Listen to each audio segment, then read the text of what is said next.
Et donc merci d'avoir répondu présent à l'invitation à ce point de presse, puisque après les événements graves qui se sont produits hier soir aux abords du stade Vélodrome et dans le stade à l'occasion de la rencontre olympique de Marseille-Olympique Lyonnais, un certain nombre d'enquêtes ont été ouvertes à l'initiative du parquet de Marseille et un certain nombre de personnes ont été interpellées aux abords du stade. Et donc je voulais vous faire un point sur l'ensemble de ces dossiers. On peut distinguer des faits de gravité variables. Il y a 3 faits qui me paraissent devoir retenir plus particulièrement l'attention. Le premier, c'est celui d'ailleurs qui a fait l'objet de la couverture la plus importante, c'est l'agression et le caillassage du bus de l'Olympique lyonnais ayant entraîné, nous l'avons tous vu et je rentrerai dans les détails ultérieurement, une sérieuse blessure à Fabio Grosso, l'entraîneur de Lyon. Ensuite, nous avons une deuxième phase. Quelques minutes plus tard, le caillassage du bus des supporters lyonnais qui va entraîner d'ailleurs le placement en garde à vue de 2 personnes. Et puis il y a une troisième série de faits qui me paraissent également devoir retenir l'attention. Cette fois-ci imputable aux supporters lyonnais dans le parquage visiteur.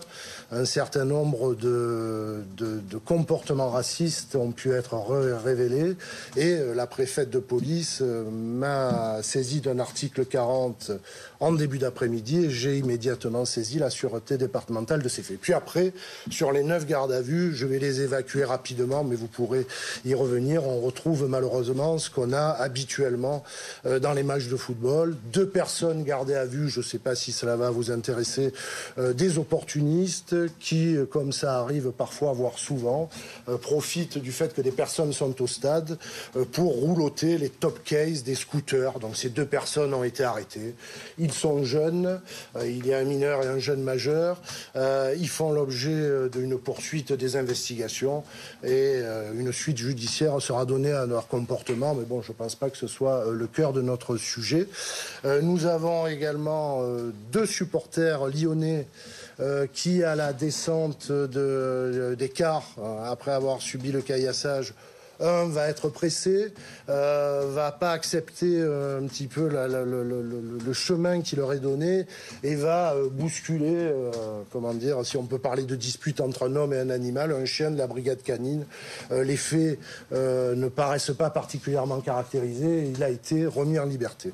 En revanche, nous avons un autre supporter lyonnais qui est en garde à vue puisque celui-ci est allé au contact de la CRS 29 qui était là en sécurisation au stade. On a un CRS qui est blessé. Il va être examiné demain matin par l'Institut médico-légal et nous apporterons dans la journée une suite qui pourrait être, mais je ne veux pas m'engager puisque la personne au moment où je vous parle est présumée innocente, qui pourrait faire l'objet d'une comparution immédiate selon la poursuite des investigations. Et puis nous avons un jeune qui a fait un doigt d'honneur. Là aussi, il a fait l'objet d'un rappel à la loi par délégué du procureur. Et enfin, là c'est plus intéressant parce que ce type d'objets peuvent également servir d'armes par destination. Nous avons un homme, un Marseillais, qui, âgé de 38 ans, membre du club ultra des Fanatics, qui a été trouvé porteur de 28 fumigènes. Il sera déféré demain matin au parquet de Marseille pour faire l'objet, puisqu'il reconnaît les faits qui lui sont reprochés, de comparution sur reconnaissance préalable de culpabilité. Et nous lui proposerons naturellement la peine qui nous paraît la plus adaptée, c'est-à-dire une interdiction de stade, mais je pourrai vous donner le résultat demain. Donc ça, c'est des affaires, on va dire, qui font un petit peu l'environnement et qui malheureusement se produisent assez régulièrement aux abords d'enceintes sportives. Alors les faits les plus graves, naturellement, donc les faits commis contre le bus de l'équipe de l'OL, Ils arrivent côté Gagné, à peu près à hauteur du Palais des Sports. Il y a un tunnel. À ce moment-là, le bus, sans s'arrêter, qui est escorté par les services de police, est visiblement repéré. Et là, il y a un déchaînement de violence et les supporters environnants se saisissent d'un certain nombre d'objets. On a d'ores et déjà déterminé une bouteille en verre et les jettent sur le bus du staff et des joueurs de l'Olympique Lyonnais. La vitre avant droite, comme vous l'avez pu la constater, est brisée. Et Fabio Grosso va être sévèrement blessé, puisqu'il va se voir apposer un certain nombre de points de suture avec une blessure qui part du front au-dessus de l'arcade sourcilière, qui passe sur la paupière. L'effet aurait pu être d'une gravité encore supérieure et qui s'arrête à peu près au niveau de la pommette. Une dizaine de points de suture et une ITT que nous avons fait révéler hier soir, parce qu'on voulait quelque chose d'objectif, de rapide et d'important par des médecins se trouvant au stade. Une ITT très importante de 30 jours. Aucune personne n'a été à ce stade interpellée. Personne n'est en garde à vue du chef de l'attaque du bus de l'Olympique Lyonnais. En revanche, les investigations se poursuivent, confiées à la Sûreté départementale de Marseille, mais qui va travailler également, puisque c'est possible désormais avec notre code de procédure pénale, en délégation avec les policiers de la Sûreté départementale de Lyon pour réaliser un certain nombre d'investigations et d'auditions. À ce stade, nous n'avons pas de plainte de l'Olympique Lyonnais, mais de ce que j'ai entendu dire, ils entendent déposer plainte naturellement et ça sera l'objet de la poursuite des investigations demain. Nous avons en revanche d'ores et déjà été saisis par l'avocat de la Ligue de football professionnel qui nous a saisis de ces faits. Voilà où nous en sommes à ce stade de ces investigations. La deuxième affaire, la deuxième procédure toujours confiée à la Sûreté départementale concerne, quelques minutes plus tard, arrivent les quarts des supporters lyonnais qui, eux, passant au même endroit et subissant la même grêle, on va dire, de jets de projectiles divers et variés, vont s'arrêter et les services de police présents vont procéder à 2 interpellations. Un homme de 22 ans, cagoulé, qui va être vu et interpellé après avoir jeté une grosse pierre sur un des quarts lyonnais, des supporters lyonnais. Il reconnaît sa responsabilité à ce stade. Je vous rappelle qu'à ce stade, il est toujours présumé innocent et nous donne comme version le fait qu'il a lui-même reçu un projectile lancé par les Lyonnais et qu'il n'a fait que riposter. Nous avons une deuxième personne qui a été interpellée, un homme de 50 ans, qui est lui aussi actuellement en garde à vue et qui a été vu et interpellé par les services de police alors qu'il jetait un fumigène à l'intérieur du car ou en direction du car qui faisait l'objet du caillassage en règle. Lui aussi reconnaît sa responsabilité, lui aussi à ce stade reste présumé innocent et lui aussi nous sert la même version du fait qu'il a été lui-même victime d'un jet d'un fumigène par les supporters lyonnais. Je peux me permettre, par une analyse objective des faits, autant pour le premier, je ne me prononcerai pas, les caméras de vidéosurveillance, autant il me paraît compliqué pour des supporters dans un car et dans un lieu fermé d'allumer un fumigène, ne serait-ce que... Mais en tout cas, il reconnaît sa responsabilité et explique que c'est un tir riposte.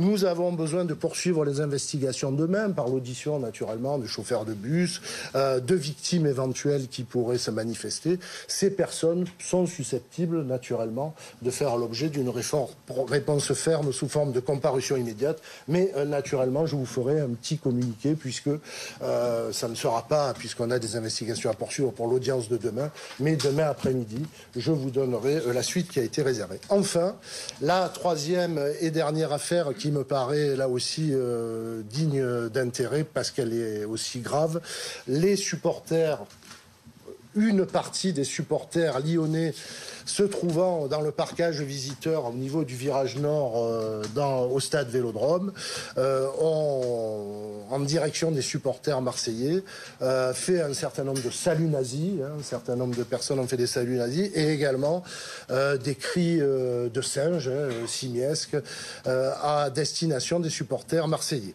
Donc sur les qualifications retenues à ce stade, personne n'a été interpellé, mais là aussi, la sûreté départementale a été saisie de ces faits pour essayer naturellement d'identifier les auteurs, de les interpeller et de les poursuivre. Alors la dernière affaire que je viens d'évoquer, les qualifications retenues sont provocation à la haine raciale et injure à caractère racial. Ces faits sont punis de 5 ans d'emprisonnement.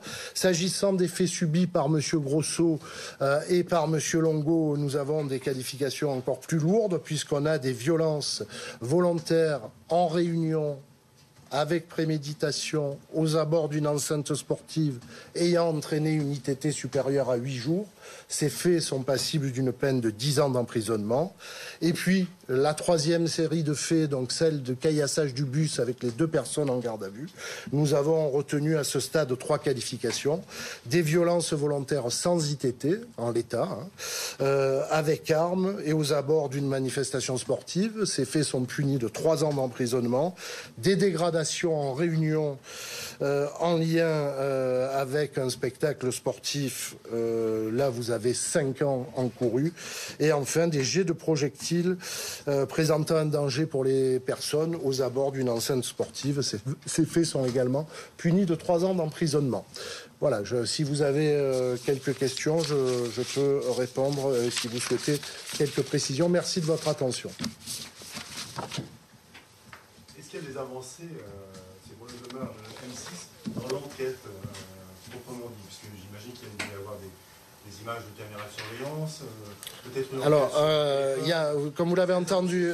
oui. Le groupe susceptible d'être auteur du KSA. Alors, à ce stade, aucun élément nous permet de nous dire qu'il s'agit d'un groupe constitué. Ça peut être aussi un mouvement spontané de supporters à la vue du bus et au fait qu'ils doivent ralentir. En revanche, naturellement, comme je vous l'ai dit, il y a 3 enquêtes importantes qui ont été ouvertes. Il y a une enquête sur le bus des Lyonnais. Donc là, elle est en cours, elle est rapide, puisque nous avons des personnes en garde à vue auxquelles il va falloir apporter une réponse. S'agissant des faits contre M. Grosso et le staff lyonnais et des faits dans le parquage visiteur, naturellement, la sûreté départementale travaille selon les techniques classiques, exploitation, témoignage, recherche de traces et indices. Donc les investigations, comme je vous l'indiquais, se poursuivent pour essayer d'identifier le maximum d'auteurs. Les personnes interpellées en garde à vue seront déjà en comparution immédiate et vous nous direz demain... comme je vous l'indiquais, il me paraissait important de vous réunir ce soir, compte tenu de l'émoi, et pour vous dire qu'il n'y ait pas de fausses informations, etc. Les personnes sont actuellement présumées innocentes. Nous poursuivons les investigations, mais nous envisageons naturellement de les déférer au parquet. Ils seront déférés de toute façon demain dans l'après-midi, à l'issue des investigations. Pour très vraisemblablement, et en tout cas c'est ce que nous solliciterons, une procédure de comparution immédiate. Ça c'est pour les supporters, le caillassage du bus des supporters. Absolument, c'est les seules personnes que nous avons en garde à vue à ce stade. Si j'écarte les autres faits qui n'ont rien à voir, je crois que vous êtes intéressé particulièrement par les 3 affaires que je vous ai un petit peu résumées, celle de Grosso, celle du bus, etc. Absolument. Est-ce que vous pouvez nous dire combien de personnes sont en garde à vue encore ce soir? Ce soir, il y avait 9 personnes, il n'y en a plus que 7, puisque le supporter qui s'est un petit peu bousculé avec le chien a été remis en liberté. Et un jeune qui a fait un outrage également a fait l'objet d'un rappel à la loi. Est-ce qu'il y avait des policiers au moment du caillassage, enfin des forces de l'ordre, en tout cas au moment du caillassage du bus? Oui. Il y avait sur le dispositif, là ça relève un petit peu plus de la préfecture de police, mais évidemment par le biais des investigations nous nous intéressons à ces éléments-là. Première chose que je peux vous indiquer sur la notion de guet-apens, vous disiez un groupe, etc.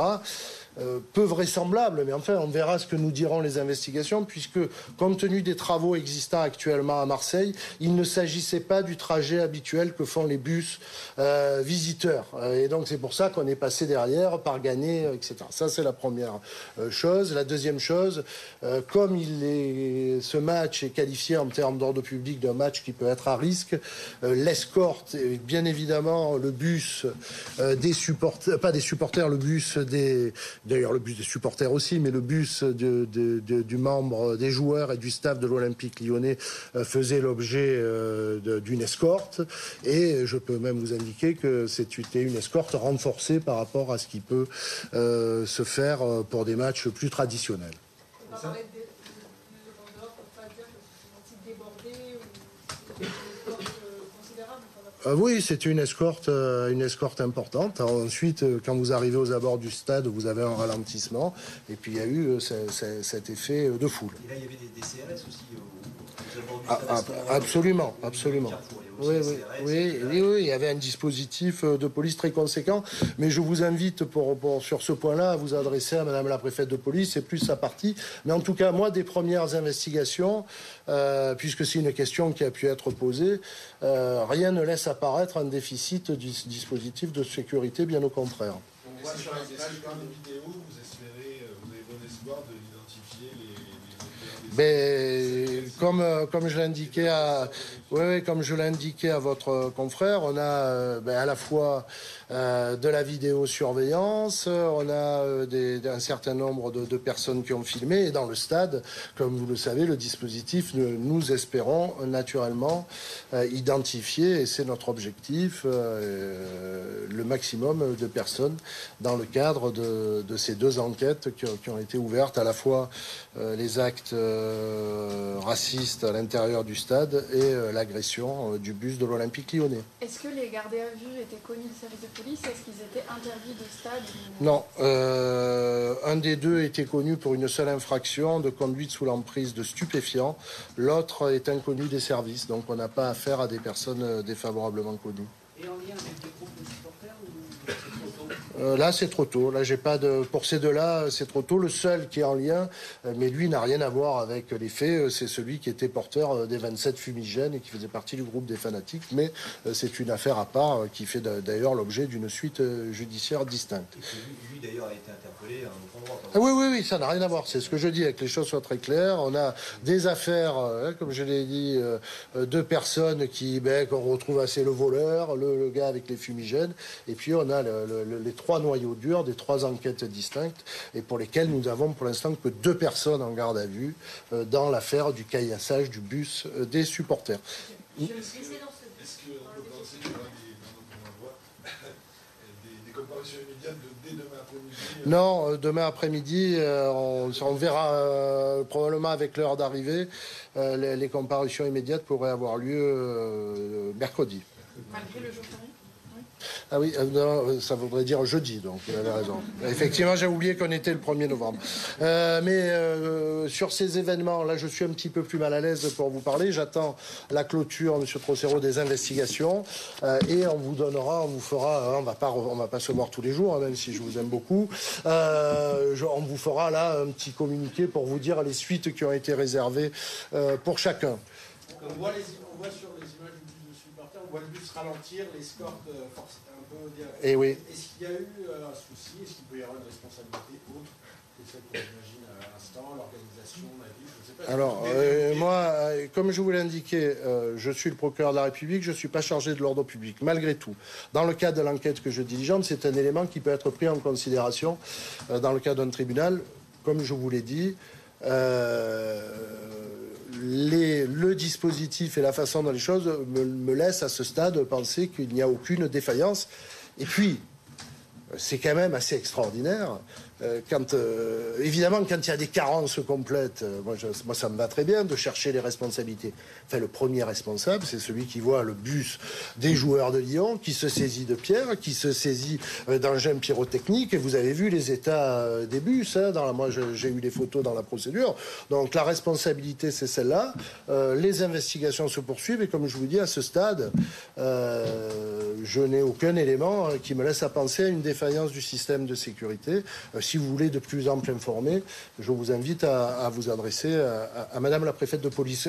Encore 2 questions, et puis après j'arrête. Oui, dites-moi. Est-ce qu'il y a des blessés dans les buts de supporters? Alors, c'est les investigations que nous sommes en train de faire à Lyon. À ce stade, personne n'est venu déposer plainte. Nous n'avons pas d'ITT, mais en revanche, nous entendons demain matin le chauffeur.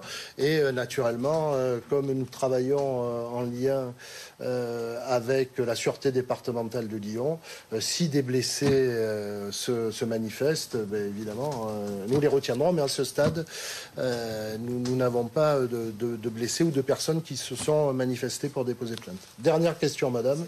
C'était la même question. Là, M. Grosso est partie civile ou pas encore? Non, M. Grosso doit être entendu demain ou après-demain, voilà, dans les meilleurs des délais. Il n'est pas encore partie civile, ni l'Olympique lyonnais à ce stade, ni l'Olympique de Marseille, d'ailleurs, qui avait manifesté sa volonté de déposer plainte. Voilà. Pour l'instant, nous n'avons qu'une plainte, c'est celle de la Ligue de football professionnel. Parfait, merci.